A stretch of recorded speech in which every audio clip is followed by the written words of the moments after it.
සුබ දවසක් වේවා හැමෝටම. ඔයාලා අදත් එක්තු වෙලා ඉන්නේ වස්තු විද්‍යාව සහ නිදන් වස්තු කියන YouTube channel එකේ. මේ වීඩියෝ එක අපේ Facebook group එකට අපේ යාළුවෙක් එවපු එකක්. එතකොට මෙතන මෙයාගේ ප්‍රශ්නේ උනේ මෙතන තියෙන බෙහෙත් ඇමරුමක්ද? ඊට පස්සේ බෙහෙත් ඇමරුමක් නම් මෙතන නිදන් වස්තු තියනවද? තියනවා නම් මොන වගේ විදිහට තියෙන්නේ? මේ වගේ ප්‍රශ්න ටිකක් තමයි යාගේ උනේ. මම ඒ නිසා වීඩියෝ එකකින්ම මේක කියලා දෙන්න හිතුවා ඔයාලට. ඇත්තටම ගලක බෙහෙත් ඇමරුමක් කරලා තියෙනවා නම් එතකොට ගල මදින්න ඕනේ ගලකින්ම තමයි. ඒ කියන්නේ ඔයාලා මිරිස් ගල දැකලා ඇති. මිරිස් ගලක් කාලයක් පාවිච්චි කරද්දී යම්කිසි ගෙවීමක් තියෙනවා. ඒ කියන්නේ මිරිස් ගලේ මැද හරිය ගෙවෙනවා.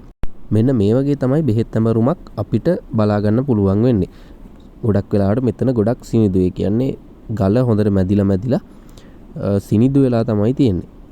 එතකොට මේ වීඩියෝ එකේ මේ පෙන්වන තැන බැලු බැලමට බෙහෙත් ඇමරුමක් වගේ තියෙනවා.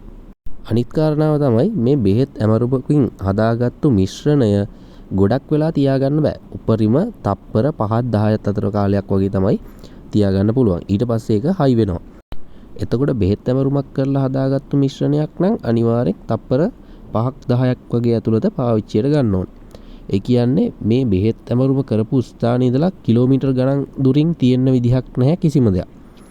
එතකොට මේ ළඟපාතම තමයි මොකක් හරි දෙයක් තියෙනවා නම් තියෙන්නේ. මොකද තප්පර 5-10ට ගොඩක් දුර අරගෙන යන්න බෑ මේක. එතකොට අනිත් ඒ තමයි බෙහෙත් ඇමරුමක් විතරක් තියෙන්නේ නැහැ.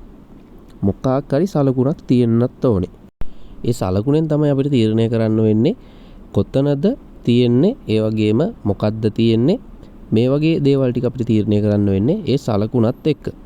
එතකොට මම හිතනවා මගෙන් ප්‍රශ්නේ අහපු කෙනාට මේකේ උත්තරේ හම්බෙන්නේ නැති කියලා. බැලු බැලමට මේක බෙහෙත් ඇමරුමක් වගේ තමයි. නමුත් බෙහෙත් ඇමරුමක් තිබ්බ පළියට අපිට කියන්න බෑ මෙතන මොන හරි දෙයක් තියෙනවා කියලා. අනිවාර්යෙන් සලකුණක් තියෙන්න ඕනේ. සලකුණක් නැත්තම් ඇත්තටම මෙතන එහෙම දෙයක් නැහැ.